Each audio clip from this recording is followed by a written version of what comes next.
Hi everyone. I want to first thank you all so much for coming tonight. My name is Michaela Auer and I am one of the health education teachers at Penfield High School. You are all here to listen to a very important issue within our school that has had a huge impact on not only myself, our school, but our students as well. Tonight you are here to listen to a topic called mental health. Tonight I will be addressing the importance of mental health and why our district needs to have a mental health unit as part of the health education curriculum. So let me first explain what the plan is in regards to implementing a mental health curriculum. So the plan is to develop a strategic health communication plan that supports and ensures the success of mental health education at the high school level and have it approved before the end of the 2018 school year. By having it approved by the end of the 2018 year, this will allow it to be implemented for the 2019-2020 school year. So let's go over a few important key messages in regards to this health education curriculum, more importantly, mental health education curriculum. So it's critical to increase the amount of instruction time for health and mental, social, and emotional health at the high school level to achieve the health standards and academic achievement goals. Research-based quality instruction for mental, social, and emotional unit for students will allow them to develop knowledge and skills in order to help them self-regulate. On top of this, we are going to look at adopting a research-based proven curriculum for health and mental health education in order to achieve our goals. It's essential to provide regular, high-quality professional development to health educators who are teaching health and mental, social, and emotional education in order to build their capacity to use effective research-based knowledge, skills, and instructional strategies, and to implement the curriculum with fidelity to enable students to be safe and healthy and in order to get the results that we are looking for. So these four key messages are what really are driving the idea behind our mental health curriculum, and this combined with the implementation plan could lead to more effective health and mental, social, and emotional education and healthier and safer students, which in turn would lower the suicide numbers. So there's a couple of objectives that I want to go over that are going to be part of this plan. So our first objective is by 2019-2020 school year, 95% of students in grades 9 through 12 will receive a full year of health education. By 2019 and 2020 school year, 95% of students in grades 9 through 12 will receive mental health education as part of their health education curriculum. By the start of the 2019-2020 school year, health education teachers will have been trained in the new health education curriculum and will have at least had 2, if not more, professional development on the curriculum. And by the end of the 2020 school year, district health educators will have delivered lessons on resources to help students manage their mental health to about 90% of all high schoolers in the Penfield district.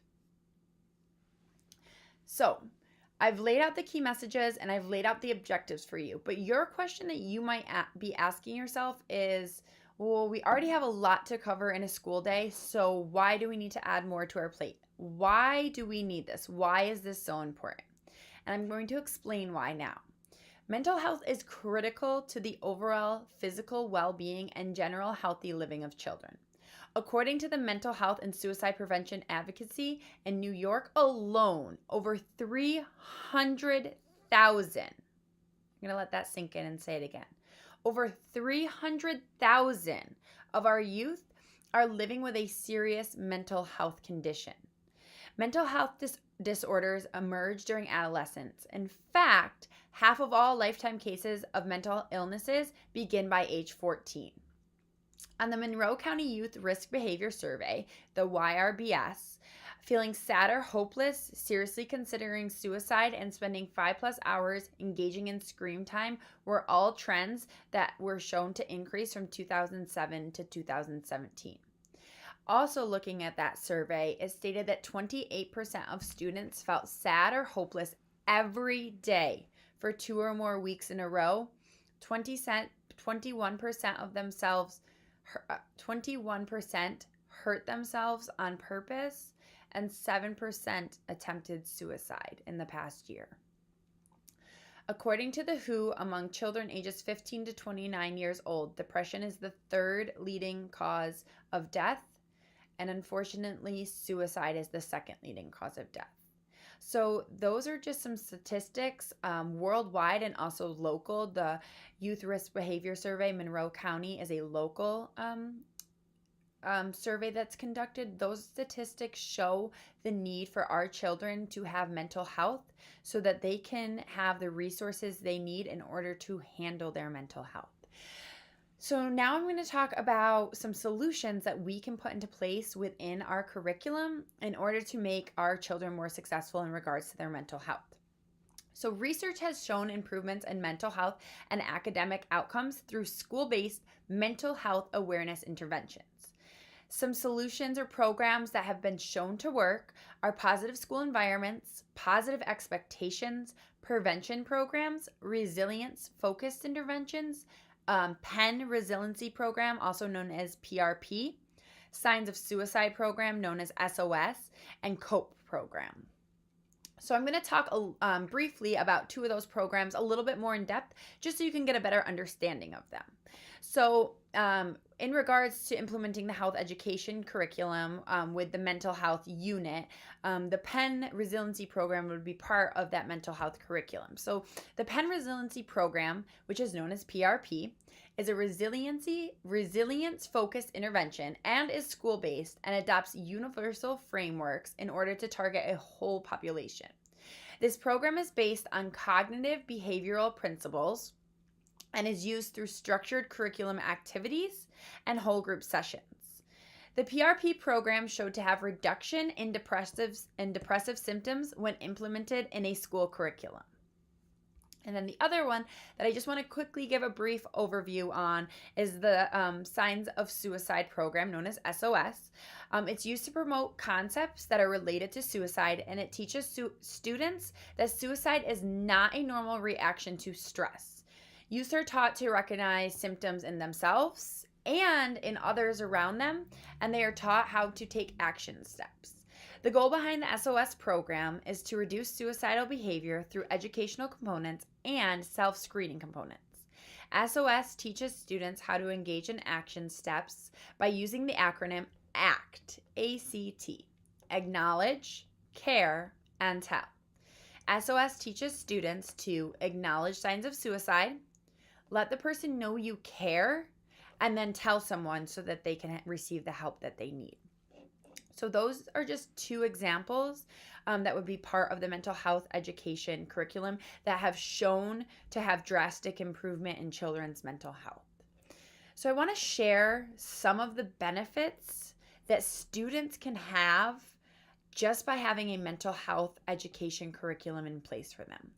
So one of the benefits is that students are able to recognize warning signs in themselves and in others.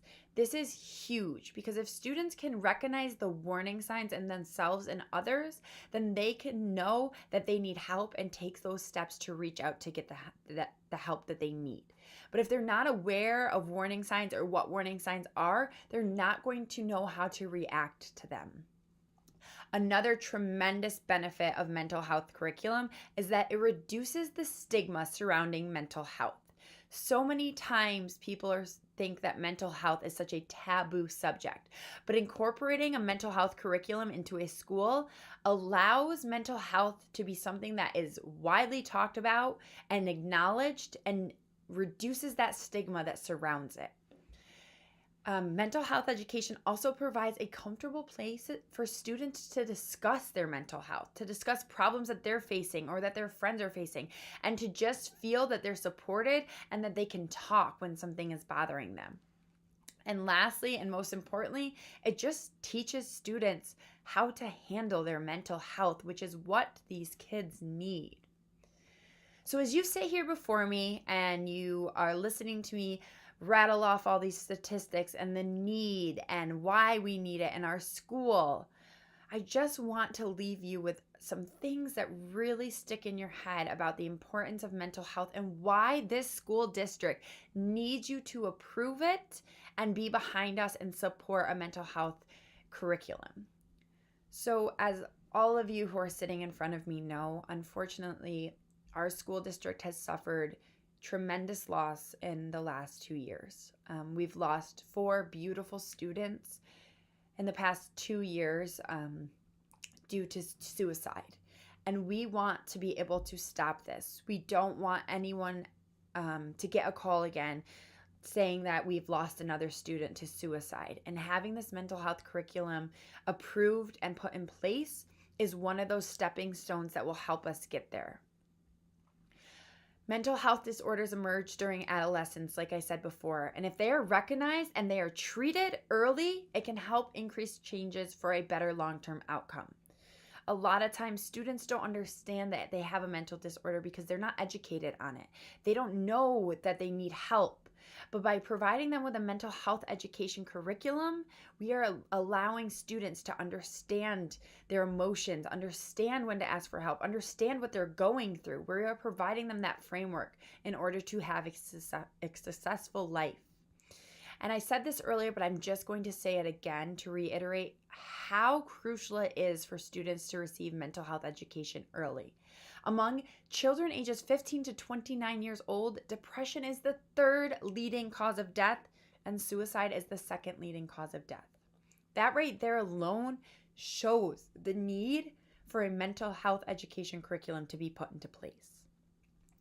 So, I want you to think about this. With the growing number of children who are experiencing mental health disorders, how can we as a school not allow children access to a mental health education curriculum?